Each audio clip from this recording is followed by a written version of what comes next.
എത്ര വർഷമായി ആ കേസ് ഒന്ന് അപ്പിയർ ചെയ്യാൻ പോലും CBIയുടെ അഭിഭാഷകർ തയ്യാറാവുന്നില്ല.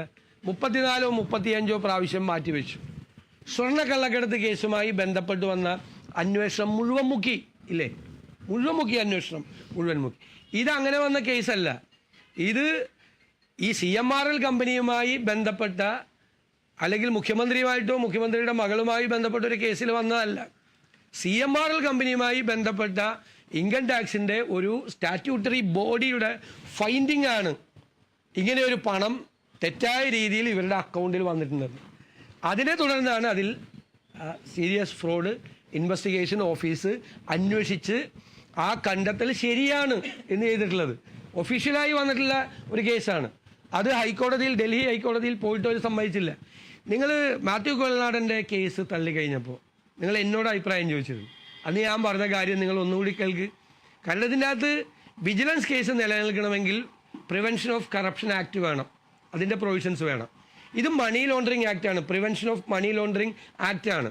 അപ്പോൾ വിജിലൻസ് കേസ് നിലനിൽക്കുമോ പ്രിവെൻഷൻ ഓഫ് കറപ്ഷൻ ആക്റ്റാണോ നിലനിൽക്കുന്നത്, ഈ പ്രിവെൻഷൻ ഓഫ് മണി ലോണ്ടറിങ് ആക്റ്റാണോ നിലനിൽക്കുന്നത് എന്നുള്ളതൊരു പ്രധാനപ്പെട്ട ലീഗൽ ക്വസ്റ്റ്യനാണ്.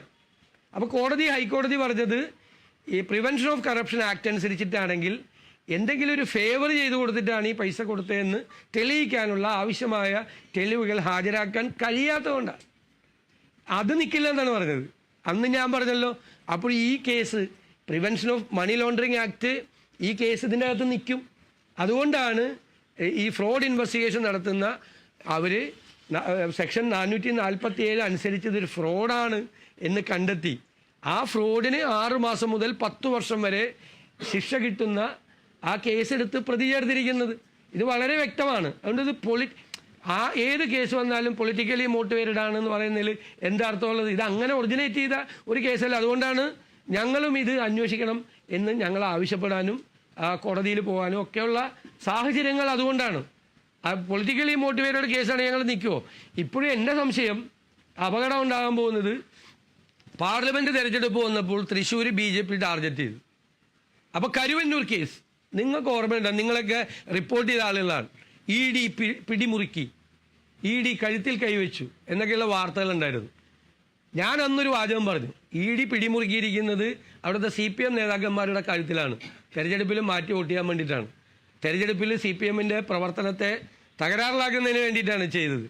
അതുപോലെ ഈ വരാൻ പോകുന്ന പാർലമെൻറ്റ് തെരഞ്ഞെടുപ്പിൽ പിണറായി വിജയൻ്റെ കഴുത്തിൽ BJP വെച്ചിരിക്കുന്ന കത്തിയായി ഇത് മാറരുത്. എവിടെ പോയി കരുവന്നൂർ അന്വേഷണം? എന്തൊരു ഫ്രോഡാണ് കരുവന്നൂരിൽ നടന്നത്, എന്തൊരു തട്ടിപ്പാണ് നടന്നത്. 300 കോടി രൂപയല്ലേ തട്ടിച്ചുകൊണ്ടുപോയത്. എന്നിട്ട് അന്വേഷണം എവിടെ എത്തി? അതുപോലെ ഈ അന്വേഷണം പോകാൻ പാടില്ല എന്നാണ് ഞങ്ങളുടെ നിലപാട്. പണം കൈപ്പറ്റിയിട്ടുണ്ടെങ്കിൽ സ്വാഭാവികം ഈ സർക്കാർ ഇത് ഏത് തരത്തിലായിരിക്കും ഈ കമ്പനികൾക്ക് സഹായം ചെയ്തിട്ടുണ്ടാവും? അങ്ങനെ അത്തരത്തിൽ അഴിമതി നടന്നു എന്ന് നമുക്ക് പറയാൻ പറ്റും? അല്ല, അത് അവർ പ്രൂവ് ചെയ്യണം, അവരത് പ്രൂവ് ചെയ്യണം. ഇതിൻ്റെ അകത്ത് അത് വേണ്ട. കാരണം പണം സർവീസ് ചെയ്യാതെ, സർവീസ് കൊടുക്കാതെ അവർ തമ്മിൽ എഗ്രിമെൻ്റ് ഉണ്ടാക്കി, പക്ഷെ ഒരു സർവീസും കൊടുക്കാതെ ഈ പണം കൈപ്പറ്റി എന്നുള്ളതാണ് കേസ്. അത് മതി. നേരത്തെ പറഞ്ഞ താങ്കൾ ചോദിച്ച ചോദ്യം വളരെ റെലവൻ്റ് ആയിട്ടുള്ള ചോദ്യമാണ്.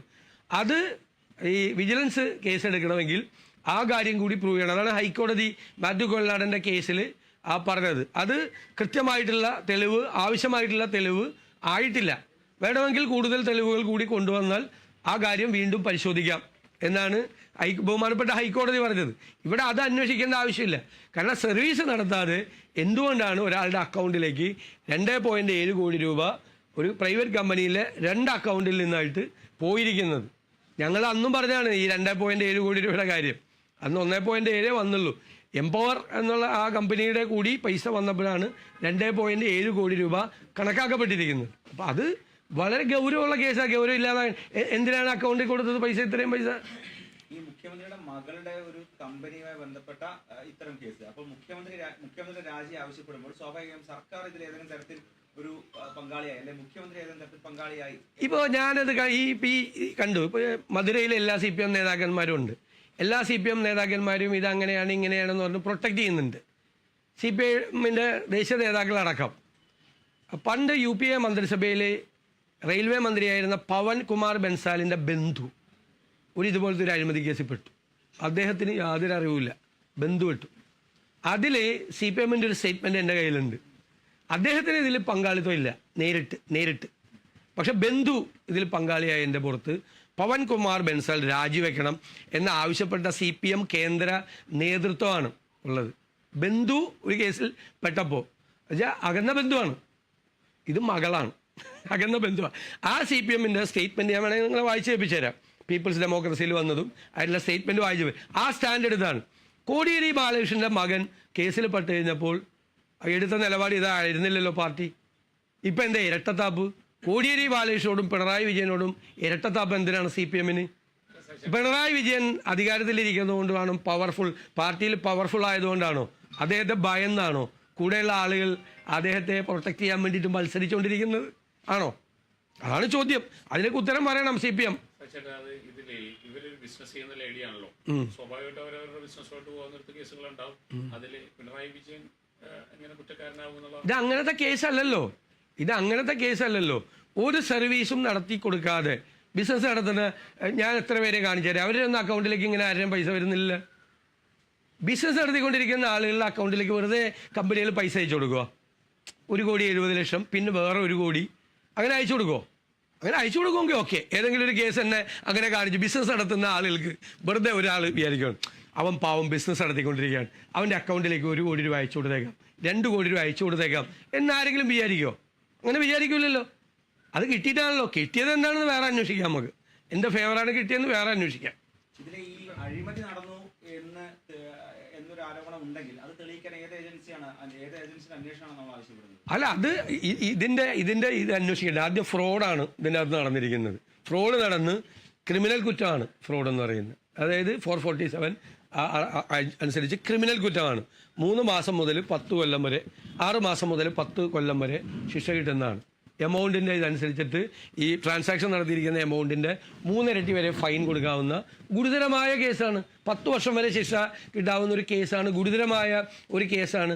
അതിൻ്റെ വിചാരണയും മറ്റു കാര്യങ്ങളും നടക്കട്ടെ. അപ്പോൾ ധാർമ്മികമായി മുഖ്യമന്ത്രിക്ക് ആ സ്ഥാനത്ത് തുടരാൻ അവകാശമില്ല എന്നാണ് ഞങ്ങൾ പറഞ്ഞത്. ആ വാക്കല്ലേ ഞങ്ങൾ പറഞ്ഞത്. അങ്ങനെയല്ലേ സാധാരണ CPM പറയാറുള്ളത്. ബാക്കിയുള്ളവരെ കുറിച്ചുള്ള ആക്ഷേപം ആരെങ്കിലും കുറിച്ച് വന്നിട്ടുണ്ടെങ്കിൽ അങ്ങനെയല്ലേ പറയാറ് സാധാരണയായിട്ട്. അപ്പം അത് തന്നെ അവർക്കും ബാധ്യതപ്പെട്ടാണ്. സമാനമായി പണം കൈപ്പറ്റിയതല്ലല്ലോ മറ്റു നേതാക്കന്മാർ അവരെക്കുറിച്ച് പറയുന്നത് അവരുടെ ഇലക്ഷൻ ഫണ്ടിലേക്കും പാർട്ടി ഫണ്ടിലേക്കും പൈസ ചോദിച്ചു, പാർട്ടി പ്രവർത്തനത്തിന് ബിസിനസ്സുകാരിൽ നിന്ന് പൈസ മേടിച്ച് എങ്ങനെ ക്രിമിനൽ കുറ്റമാണ്? ഇപ്പം ഞാൻ നാളെ മാസപ്പടിയൊന്നും ഇല്ലല്ലോ അതിൻ്റെ അകത്ത്. അവർ ബാക്കിയുള്ള നേതാക്കന്മാർ പണം മേടിച്ചതായിട്ട് അവിടെ അവരുടെ ഡയറിയിൽ കുറിപ്പുണ്ടായെന്ന് പറഞ്ഞു. ആ പണം തെരഞ്ഞെടുപ്പ് പ്രവർത്തനത്തിനും പാർട്ടി പ്രവർത്തനത്തിനും ആളുകൾ ഫണ്ട് മേടിച്ചാൽ എന്താ കുഴപ്പം? അതിനെന്താ തെറ്റ്? എന്നാൽ പിന്നെ പിണറായി വിജയൻ ഈ 2 കോടി രൂപ CPMൻ്റെ ഫണ്ടിലേക്കാണ് 2,70,00,000 മേടിച്ചെങ്കിൽ ഞങ്ങൾ ആരോപണം ഉന്നയിക്കുമോ? CPMൽ ഒരുപാട് പേർക്ക് CPMലേക്ക് ഫണ്ട് കൊടുത്തിട്ടുണ്ടല്ലോ. CPM നേതാക്കന്മാർക്ക് പൈസ കൊടുത്തിട്ടുണ്ടല്ലോ. അതൊന്നും ആരോപണമല്ലല്ലോ. അതൊക്കെ രാഷ്ട്രീയ പാർട്ടികൾക്കും രാഷ്ട്രീയ നേതാക്കന്മാർക്കും ഫണ്ട് കൊടുക്കുന്നത്, തെരഞ്ഞെടുപ്പ് കാലത്ത് ഫണ്ട് കൊടുക്കുന്നത് അതൊന്നും ക്രിമിനൽ കുറ്റമല്ലല്ലോ. ക്രിമിനൽ കുറ്റമാണോ? അല്ല, ക്രിമിനൽ കുറ്റമല്ല. ഇപ്പോൾ ഇലക്ഷൻ ബോണ്ട് മേടിച്ചിട്ടില്ല എന്ന് CPM പറയും. ബോണ്ട് മറ്റുള്ള പാർട്ടികൾക്ക് കൊടുത്ത അതേ കമ്പനികൾ പൈസ കൊടുത്തിട്ടുണ്ട്. ഇവർക്ക് ബോണ്ടല്ല കൊടുത്തത്, കാശാ കൊടുത്തത്. എൻ്റെ കയ്യിലുണ്ട് പ്രൂഫ്. കൊടുത്തത് കമ്പനികൾ കൊടുത്തതിൻ്റെ ഡീറ്റെയിൽസ് എൻ്റെ കയ്യിലുണ്ട്. മറ്റ് BJPക്കും കോൺഗ്രസിനും അടക്കമുള്ള മറ്റ് രാഷ്ട്രീയ പാർട്ടികൾക്ക് ബോണ്ട് വഴി പണം കൊടുത്ത അതേ കമ്പനികൾ CPM ബോണ്ട് മേടിച്ചിട്ടില്ല എന്ന് പറയാണ്. അവർ കാശ് കൊടുത്തിട്ടുണ്ട്. അത് ഞങ്ങൾ പറയാനില്ല അത് ക്രിമിനൽ കുറ്റമാണെന്ന്. അത് ക്രിമിനൽ കുറ്റമല്ല. ഇത്രയല്ലോ.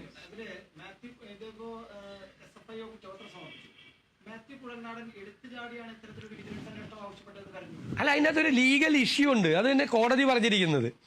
അപ്പോൾ പ്രിവെൻഷൻ ഓഫ് കറപ്ഷൻ ആക്ട് വരണം എന്നുണ്ടെങ്കിൽ ആ ഫേവർ ചെയ്ത് കൊടുത്തിട്ടുണ്ട്, ഒരു കറപ്ഷൻ വേറെ നടന്നിട്ടുണ്ട് എന്ന് പ്രൂവ് ചെയ്യണം. അത് പ്രൂവ് ചെയ്യാൻ ആവശ്യമായ അത്തരം തെളിവുകൾ അദ്ദേഹത്തിൻ്റെ കയ്യിലില്ല എന്നാണ് ഹൈക്കോടതി പറഞ്ഞത്.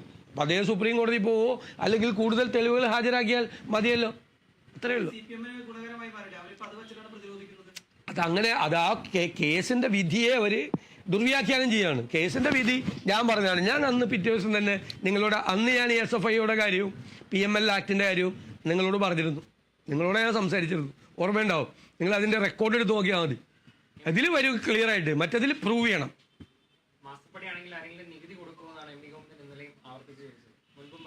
എങ്ങനെ? നികുതി കൊടുക്കുമോ, ഇൻകം ടാക്സ് അടയ്ക്കുമോ? അല്ല, അത് അക്കൗണ്ടിൽ വന്നിരിക്കുന്ന പൈസയല്ലേ. അക്കൗണ്ടിൽ കമ്പനിയുടെ അക്കൗണ്ടിൽ വന്നിരിക്കുന്ന പൈസ നമ്മൾ ഇൻകം ടാക്സ് റിട്ടേൺ കൊടുക്കുമ്പോൾ അക്കൗണ്ടിന്, ഇപ്പം ഞാൻ ഇൻകം ടാക്സ് റിട്ടേൺ കൊടുക്കുന്ന ആളാണ്, എൻ്റെ എല്ലാ ബാങ്ക് അക്കൗണ്ടുകളിലും എൻ്റെ കോപ്പി ഇൻകം ടാക്സ് റിട്ടേണിൽ വയ്ക്കും. അപ്പോൾ എനിക്ക് അധികമായി വരുമാനം ഉണ്ടായിട്ടുണ്ടെങ്കിൽ അവർ അസസ് ചെയ്യും എൻ്റെ ഇൻകം ടാക്സ് റിട്ടേൺ എത്രയാണെന്ന്. എനിക്ക് അധികമായി വരുമാനം ഉണ്ടെന്ന് എന്നിട്ട് ടാക്സ് കൊടുക്കുന്നു പറഞ്ഞാൽ എന്താ അർത്ഥമുള്ളത്? അക്കൗണ്ടിൽ വന്നേക്കുന്ന പൈസ അല്ലേ. അക്കൗണ്ടിൽ വന്നേക്കുന്ന പൈസയ്ക്ക് ആ കമ്പനിയും ഈ വ്യക്തിയും ഈ പ്രതിയായിപ്പെട്ടിരിക്കുന്ന ആളും ഇൻകം ടാക്സ് റിട്ടേൺ കൊടുക്കണം. ഇൻകം ടാക്സ് റിട്ടേൺ കൊടുക്കുമ്പോൾ ഇൻകം ടാക്സിൻ്റെ അസസ്മെൻറ്റ് വരില്ലേ. അക്കൗണ്ടിൽ വന്നേക്കുന്ന പൈസ ഒളിച്ചു വയ്ക്കാൻ പറ്റുമോ? അത് വൈറ്റ് ആക്കാൻ നോക്കിയതാണ്, വെളുപ്പിക്കാൻ നോക്കിയതാണ് അക്കൗണ്ടിൽ കൂടി. അതാണ് PML ആക്ട് കൂടി വന്നത്, മനസ്സിലായോ? വെളുപ്പിക്കാൻ നോക്കിയ മണി ലോണ്ടറിങ് ആണ്.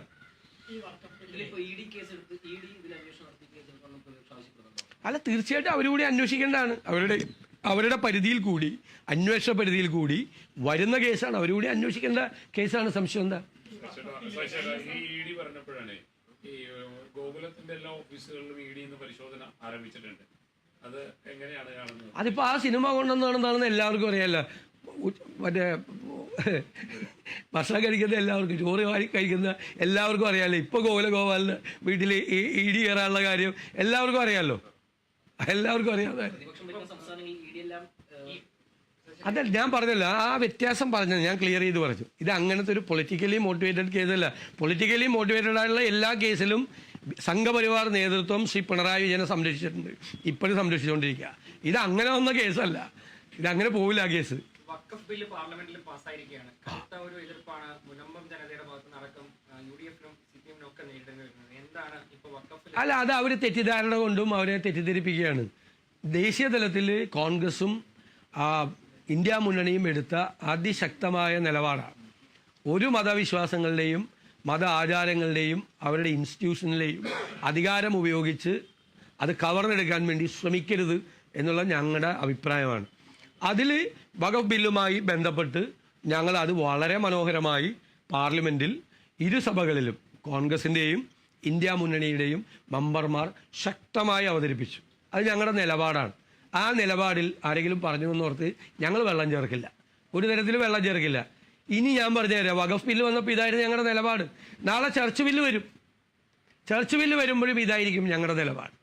ഇപ്പം BJPയെ പിന്തുണയ്ക്കുന്ന ആളുകൾ ഒരു ഗ്രൂപ്പ് വർക്ക് ചെയ്യുന്നുണ്ട്, BJP സ്പോൺസേഡായിട്ട് ഒരു ടീം വർക്ക് ചെയ്യുന്നുണ്ട്. ആ ടീമിൻ്റെ ഉദ്ദേശം എന്ന് പറയുന്നത് രണ്ട് മതവിഭാഗങ്ങൾ തമ്മിലുള്ള സംഘർഷം വളർത്തിയെടുക്കണം. രാഷ്ട്രീയ ലക്ഷ്യമാണ് അതിനകത്തുള്ളത്. അതിലാരും വീട് പോകരുത്. ഇതേ BJP ആണ് ജബൽപൂരിൽ അല്ലേ ഒരു വൈദികനെ പോലീസിൻ്റെ മുന്നിൽ വെച്ച് ക്രൂരമായി മർദ്ദിച്ചത്. കഴിഞ്ഞ 2-3 വർഷമായി നൂറുകണക്കിന് ആക്രമണങ്ങളാണ് പ്രാർത്ഥനാ കൂട്ടായ്മകൾക്ക് നേരെ, ക്രിസ്മസ് ആരാധനകൾക്ക് നേരെ എല്ലാം ഉണ്ടാകുന്നത്. ഇപ്പം ഇന്നലൊരു പുതിയ ഉത്തരവുണ്ട്. കേന്ദ്രഭരണ പ്രദേശമായ ചണ്ഡീഗഡിൽ ദുഃഖ വെള്ളിയാഴ്ച പ്രവൃത്തി ദിനമാക്കി പ്രഖ്യാപിച്ചിരിക്കുകയാണ്. വെല്ലുവിളിക്കുകയാണ്.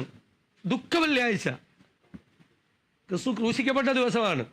ക്രൈസ്തവരെ സംബന്ധിച്ചിടത്തോളം ഏറ്റവും ക്രൂഷ്യലായിട്ടുള്ള, ഏറ്റവും പ്രധാനപ്പെട്ട ഒരു ദിവസമാണ് അല്ലേ, ലോകം മുഴുവൻ. അന്ന് മനഃപൂർവ്വം കേന്ദ്ര ഗവൺമെൻറ് ഒരു ഉത്തരവിറക്കി ഗുഡ് ഫ്രൈഡേ, ദുഃഖ വെള്ളിയാഴ്ച പ്രവൃത്തി ദിനമാക്കി പ്രഖ്യാപിച്ചിരിക്കുകയാണ്. ഇപ്പോൾ കേന്ദ്രമന്ത്രി തിരുവനന്തപുരത്ത് ഇറങ്ങിയപ്പോൾ അല്ലേ, കൊച്ചിയിൽ നിങ്ങൾ ചോദിച്ചപ്പോൾ എന്താ പറഞ്ഞത്? നിങ്ങളോട് മറുപടി മര്യാദയ്ക്ക് ഇരിക്കാൻ പറഞ്ഞു. മാധ്യമപ്രവർത്തകരോട് മര്യാദയ്ക്ക് ഇരിക്കേണ്ടത് മാധ്യമപ്രവർത്തകരല്ല, സംഘപരിവാറുകാരും ബജരംഗദളുകാരുമാണ് മര്യാദയ്ക്ക് ഇരിക്കേണ്ടത്. ഞാൻ സുരേഷ് ഗോപി കേന്ദ്രമന്ത്രിയാണ്. അദ്ദേഹം ഒരു സിനിമാ താരം എന്നുള്ള നിലയിലല്ലല്ലോ അദ്ദേഹത്തോട് ചോദിച്ചത്. BJPയുടെ കേന്ദ്രമന്ത്രിയാണ്. തൃശ്ശൂർ ജില്ലയിൽ നിന്നുള്ള ഒരു വൈദികനാണ് ആക്രമിക്കപ്പെട്ടത് മധ്യപ്രദേശിൽ BJP ഭരിക്കുന്ന സ്ഥലത്ത്.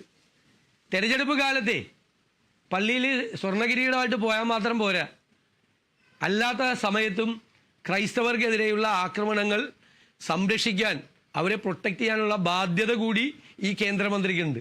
അപ്പോൾ കേന്ദ്രമന്ത്രിയും BJPയും അതിന് മറുപടി പറഞ്ഞാൽ മതിയാവും.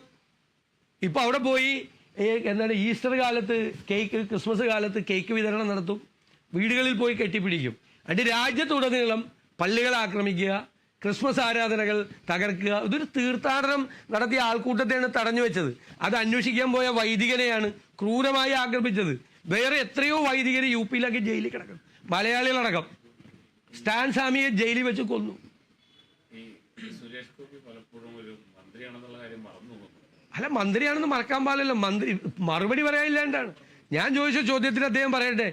സ്വർണ്ണ കിരീടവുമായി തെരഞ്ഞെടുപ്പ് കാലത്ത് പള്ളിയിൽ പോയാൽ മാത്രം പോരാ. അത് കൊടുത്ത സന്ദേശം എന്താന്ന്? ഞാൻ അതിനെ തെറ്റൊന്നും പറയുന്നില്ല, അതിന് ഞാൻ തെറ്റ് പറഞ്ഞതല്ല. അദ്ദേഹം പോയി, അതിന് കൊടുത്ത മെസ്സേജ് എന്താണ്? അവരെ കൂടി ചേർത്ത് നിർത്തുമെന്നല്ലേ അതിന്റെ മെസ്സേജ്. ഇപ്പൊ അവര് സ്വന്തം നിയോജക മണ്ഡലത്തിൽ ഒരു വൈദികൻ ആക്രമിക്കപ്പെട്ടപ്പോ മാസപ്പടി കേസിൽ SFIO കുറ്റപത്രത്തിൽ വീണ വിജയനെ പ്രതി ചേർത്ത സംഭവത്തിൽ പ്രതികരിക്കുകയായിരുന്നു പ്രതിപക്ഷ നേതാവ് VD സതീശൻ. മുഖ്യമന്ത്രി പിണറായി വിജയൻ രാജിവെക്കണം എന്ന് തന്നെയാണ് കോൺഗ്രസ് മുന്നോട്ട് വെക്കുന്ന ആവശ്യം. ഇതിൽ മുഖ്യമന്ത്രിക്ക് ധാർമ്മികമായ ഉത്തരവാദിത്വമുണ്ട്. ഈ ഒരു രാജി പ്രതിപക്ഷം നേരത്തെ തന്നെ ആവശ്യപ്പെട്ടിരുന്നതാണ്. ഈ ഒരു സംഭവത്തിൽ